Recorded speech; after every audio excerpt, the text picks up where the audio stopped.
Capítulo 3. Comparando impressões. Nossos olhos seguiram o cortejo até ele ser tragado sem demora pelos bosques enevoados, e o som de cascos e rodas foi, aos poucos, se extinguindo, até se dissolver por completo no ar silencioso da noite. Daquele incidente, nada restou para provar-nos que ele não havia sido um simples sonho passageiro, senão a jovem moça, que naquele momento abriu os olhos, como seu rosto voltava-se para uma direção que o deixava oculto de mim. Não pude ver se eles estavam realmente abertos, mas deduzi que estivessem, pois ela erguera sua cabeça e observava os arredores com curiosidade, e pude ouvi-la dizer: "Onde está a mamãe?" Gentil Madame Perrodon respondeu a sua pergunta ternamente e a reconfortou com mais algumas palavras consoladoras, e então a garota perguntou: "Onde estou? Que lugar é esse? Não vejo a carruagem. E Masca? Onde ela está?" Madame tentou responder a todas as suas questões, pelo menos as que conseguia entender. Aos poucos, a memória do que havia acontecido retornava à mente da garota, e ela demonstrou estar grata por ninguém ter se machucado. E, ao ouvir que sua mãe a deixara ali e não regressaria por quase 3 meses, caiu em lágrimas. Eu estava prestes a consolá-la, quando a Mademoiselle de La Fontaine pôs uma mão em meu ombro, dizendo: "Não se aproxime, querida. Nessas condições, a garota pode lidar apenas com uma conversa de cada vez. Mais um rosto na cena e suas energias seriam sobrecarregadas. Assim que ela estiver bem acomodada, vou fazer-lhe uma visita." Pensei comigo mesma. Àquela altura, meu pai já havia ordenado que um dos criados partisse a cavalo em busca de um doutor que vivia a 10 quilômetros dali, e um quarto estava sendo devidamente preparado para acolher a jovem e inesperada hóspede. A desconhecida levantou-se então, apoiada no antebraço de Madame Perrodon, e seguiu, a passos lentos, pela ponte levadiça até atravessar os portões e adentrar no castelo. No saguão, os empregados a aguardavam para poder conduzi-la ao seu quarto. Acompanhei meu pai até o aposento que comumente usamos como sala de estar. Ele é espaçoso e provido de 4 janelas que se abrem acima do fosso e da ponte levadiça, permitindo observar a floresta que rodeava nossos tilós.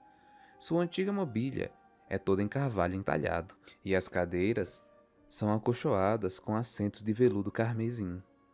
Grandes tapeçarias cobrem as paredes, estampando inúmeras figuras trajando peculiares vestimentas de tempos imemoráveis, sempre representadas caçando, praticando falcoaria ou festejando.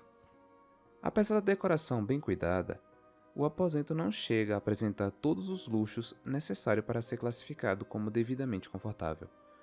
É um lugar simples onde, conforme ditam as inclinações patrióticas de meu pai, tomamos nosso chá, a bebida tão simbólica de sua terra natal, e a qual ele exige que esteja sempre presente entre os intervalos dos nossos cafés e chocolates quentes. Sentamo-nos aqui esta noite, à luz de velas, conversando sobre o recente ocorrido. Madame Perrodon e a Mademoiselle de La Fontaine uniram-se a nós. A garota mal deitara em seu leito e já mergulhara em um sono profundo, e as governantas a haviam deixado aos cuidados de uma criada. No mesmo momento em que Madame adentrou em nossa sala de estar, perguntei: "O que acha da nossa hóspede? Tem algo a dizer sobre ela?" "Eu me afeiçoei demais pela menina", respondeu pausadamente Madame. "Ela é a criatura mais linda que já vi. Tem sua idade e é extremamente meiga e gentil. Ela é absurdamente encantadora", falou de repente Mademoiselle, que estivera por um momento espiando a desconhecida por uma fresta aberta na porta de seu cômodo. E que bela voz ela tem, acrescentou Madame Perrodon. Por acaso, a senhorita chegou a ver, quando a carruagem estava novamente em pé, uma mulher que não saiu de lá de dentro, mas ficou observando tudo pela janela? Indagou Mademoiselle. Não, não vi ninguém, respondi. E então, ela começou a descrever a aparência assustadora de uma mulher negra que usava um turbante colorido na cabeça. Ela mantivera o olhar cravado nas moças lá fora, sempre concordando com a cabeça. Os grandes olhos faiscando e os dentes todos à mostra, como uma besta furiosa. Conseguiram reparar no visual medonho daquele bando de empregados que a seguiam? Perguntou Madame. Sim, respondeu meu pai. Horrendos, de olhares sorrateiros, as criaturas menos confiáveis que já vi em toda a minha vida. Espero que não se atrevam a roubar a infeliz dama na floresta. Eles são ardilosos e espertos, conseguiram dar conta de reparar todo o estrago em 1 minuto. Eu diria que eles já devem estar exaustos demais com a viagem, observou Madame. Além de parecerem maldosos, seus rostos eram assustadoramente magros, escuros e macabros. Estou extremamente curiosa para saber mais, mas acredito que amanhã, se a jovem senhorita estiver renovada o suficiente, ela nos contará mais sobre o assunto. Creio que não, disse meu pai, um riso misterioso brincando no canto dos lábios, acenando com a cabeça como quem diz saber mais do que ousava nos dizer. Essa fala nos deixou ainda mais inquietas quanto ao que realmente se passou entre ele e a dama de veludo negro durante aquela breve, mas acalorada conversa, imediatamente seguida pela partida da enigmática mulher. Quando finalmente nos vimos sozinhos, implorei a ele que me contasse o que estava acontecendo. Não foi preciso pressioná-lo por muito tempo. Não há nenhum motivo em particular que me impeça de contar o que eu sei. A dama estava bastante relutante em deixar a sua filha aos nossos cuidados e expressou o estado delicado de sua saúde mental e física, mas disse que a jovem não tem crises convulsivas ou episódios de delírio. Ela, em verdade, encontra-se perfeitamente sã. Mas que coisa estranha e totalmente desnecessária de se dizer, interrompi. De qualquer maneira, ele disse isso. Falou meu pai, soltando uma risada. E se você deseja mesmo saber o restante de sua fala, o que na realidade não foi nada de tão extraordinário, posso lhe contar. Ela disse: Estou em uma longa jornada de importância vital, com ênfase nessa última palavra, e continuou: é uma viagem que não permite atrasos e deve permanecer secreta. Devo retornar para buscar a minha filha em 3 meses. Até lá, ela não dirá uma única palavra sobre quem somos, de onde viemos e para onde nos encaminhamos. E isso foi tudo. Seu francês era impecável. Ela pausou por alguns instantes após dizer a palavra secreta e me observou com um olhar firme e severo. Imagino que queria deixar esse seu ponto nitidamente claro. Você viu quão rápido ela partiu logo em seguida? Espero não ter feito nenhuma tolice ao encarregar-me de cuidar da jovem. Quanto a mim, encontrava-me em um estado de absoluta alegria. Ansiava por ver a garota e conversar com ela. E tudo o que faltava para isso finalmente acontecer era o doutor liberá-la para visitas. Quem vive nas cidades não pode compreender o tamanho evento que é receber em casa uma nova amiga, uma vez que se está cercado por completa solidão. O doutor chegou quase a 1 hora da manhã, mas a minha ansiedade era tanta que eu não conseguia dormir. Isso seria algo tão impossível quanto, digamos, tentar acompanhar a pé a carruagem da princesa de veludo negro? Quando o médico enfim desceu para a sala de estar, as notícias que trouxe sobre a saúde de sua paciente foram todas animadoras. Ela já podia sentar-se ereta sem esforço, e seus batimentos haviam recuperado sua pulsação regular. Não sofrera traumas duradouros, e a crise de nervoso pela qual passara não deixaria nenhuma sequela. Certamente, minha visita não causaria mal nenhum, contanto que ela consentisse em me ver. Pedi, então, a uma criada que perguntasse a ela se aceitaria receber-me no quarto por alguns minutos. Quando retornou, disse-me que não havia mais nada que a jovem desejasse tanto quanto isso. Pode ter certeza de que não perdi tempo em aproveitar-me de sua permissão. Nossa visitante estava acomodada em um dos aposentos mais belos de todo o Chilós. Talvez fosse até um tanto pomposo. Na parede oposta à cama, há uma tapeçaria de estilo um tanto sombrio, uma gravura de Cleópatra, segurando uma víbora contra os seios. Outras cenas solenes e clássicas estão dispostas nas demais paredes, todas com as cores já desbotando, mas há entalhes dourados nos móveis, e diversas e suntuosas cores estão presentes nos outros elementos de decoração do quarto, o que minimiza o efeito melancólico da velha tapeçaria. Havia velas na cabeceira da cama. A garota estava sentada, sua forma esbelta, envolvida em um delicado vestido de seda bordado com flores, e seus ombros traziam uma coxa volumosa, a mesma que sua mãe havia jogado aos pés quando estivera deitada inerte na beira da estrada. Ao me aproximar da cabeceira para cumprimentá-la, algo me fez emudecer e recuar alguns passos. O que eu direi? Vi o rosto que me visitou naquela tenebrosa noite de minha infância, que ficou gravada em minha memória e cuja imagem minha mente sempre remoía com profundo horror.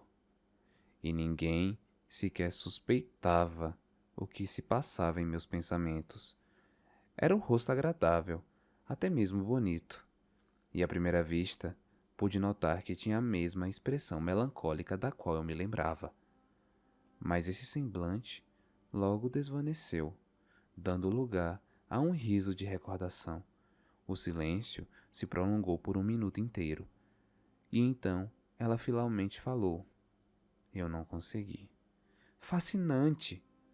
Ela exclamou. 12 anos atrás, vi seu rosto em um sonho, e ele tem me assombrado desde então. Isso é mesmo fascinante! Disparei de volta, capaz de vencer o assombro que havia me furtado as palavras.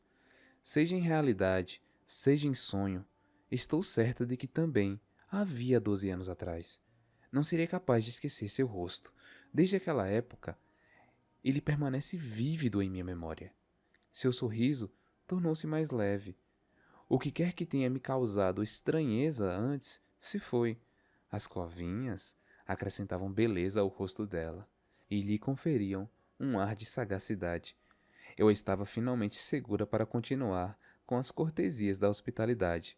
Dei-lhe as boas-vindas e contei-lhe sobre o imenso prazer que sua inesperada chegada havia proporcionado a todos nós, sobretudo a mim. Segurava sua mão enquanto falava com ela.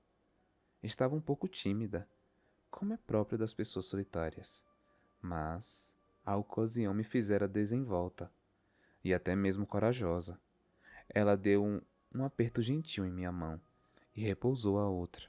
Seus olhos lampejaram e olharam dentro dos meus por um fugaz instante. Um novo sorriso abriu-se em seus lábios e ela corou. Respondeu docentemente a todos os meus comentários. Sentei-me ao seu lado, observando-a, maravilhada. E então ela falou: Devo contar-lhe sobre a visão que tive de você. É realmente muito misterioso que tenhamos sonhado tão vividamente uma com a outra e nos visto tal como somos hoje, mesmo quando éramos apenas crianças na época. Eu devia ter não mais que 6 anos e lembro-me de acordar de um sonho conturbado, em um quarto que era muito diferente do meu. As paredes eram descuidadamente revestidas de uma madeira escura e havia armários, camas, cadeiras e bancos por toda parte. As camas estavam, imaginei, todas desocupadas, e exceto por mim, não havia mais nenhuma alma ali.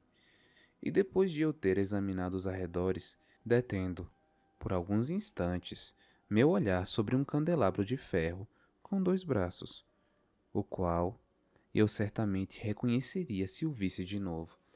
Rastejei para debaixo de uma das camas para tentar alcançar a janela, mas, assim que saí dali, ouvi alguém chorar. Ainda de joelhos, olhei para cima e vi você, com toda certeza, tão claramente quanto a vejo agora. Uma linda jovem, de cabelos dourados e vistosos olhos azuis, e os lábios, seus lábios. A vi extremamente como é agora. Fiquei encantada com sua aparência e me deitei ao seu lado, envolvendo-a com meus braços.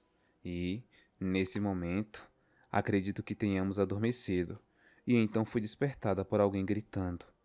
Era você, sentada, gritando a plenos pulmões. Apavorada, desci da cama e fiquei no chão. Logo depois, ao que tudo indica, perdi meus sentidos por algum tempo. Quando enfim os recuperei, estava novamente no meu quarto, em minha casa. Seu rosto ficou gravado na minha memória depois daquele dia. Eu nunca o confundiria com nenhum outro. Você é a garota que eu vi. Chegou então minha vez de expor o meu relato. O que fiz, para o espanto maravilhado de minha ouvinte?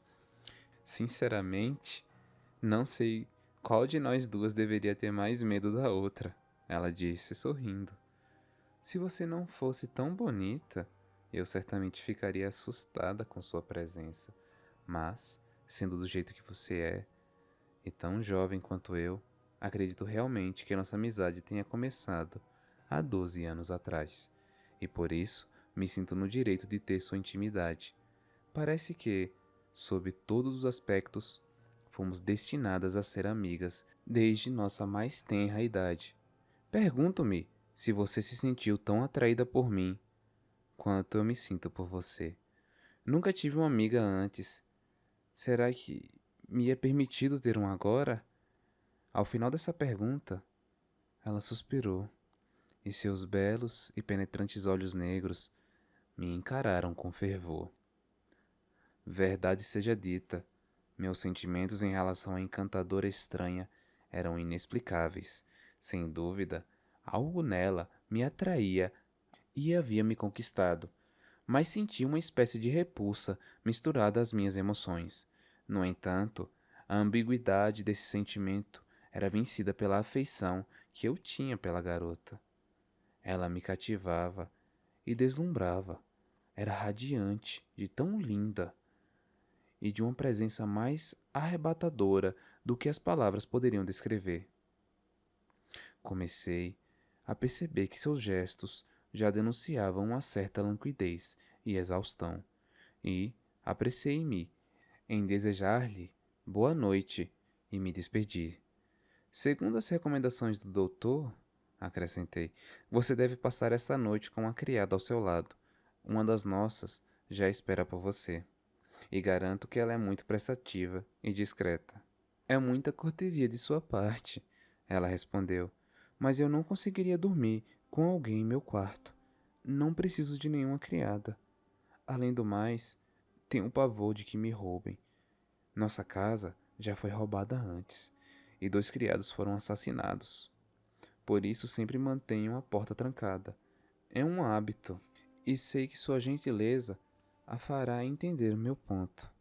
Vi que há uma chave na fechadura. Ela tomou-me em seus delgados braços, trazendo-me para perto, e sussurrou no meu ouvido. Boa noite, querida. Sinto despedir-me de você, mas boa noite. Amanhã, porém não tão cedo, devo vê-la novamente. Ela afundou no colchão suspirando e fixou seus lindos olhos em mim com encanto e melancolia, murmurando mais uma vez: Boa noite, querida amiga. A afeição e o amor nas pessoas jovens surgem por impulsos. Eu estava lisonjeada pela tão evidente admiração que ela tinha por mim, embora eu não me considerasse merecedora de tudo isso.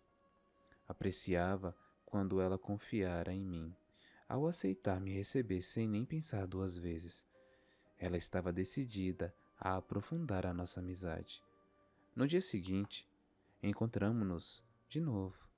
Sua companhia me deleitava de muitas maneiras. A luz do dia não ofuscava sua beleza. De certo, era a criatura mais encantadora e bela que eu já havia visto. E as lembranças desagradáveis que eu tinha daquele rosto no meu sonho desapareceu por completo, assim que nos reconhecemos. Ela admitiu que sentia um choque semelhante ao meu quando me avistou pela primeira vez, e experimentava exatamente a mesma repulsa amalgamada com atração. Agora, ríamos juntas desses momentos iniciais de horror.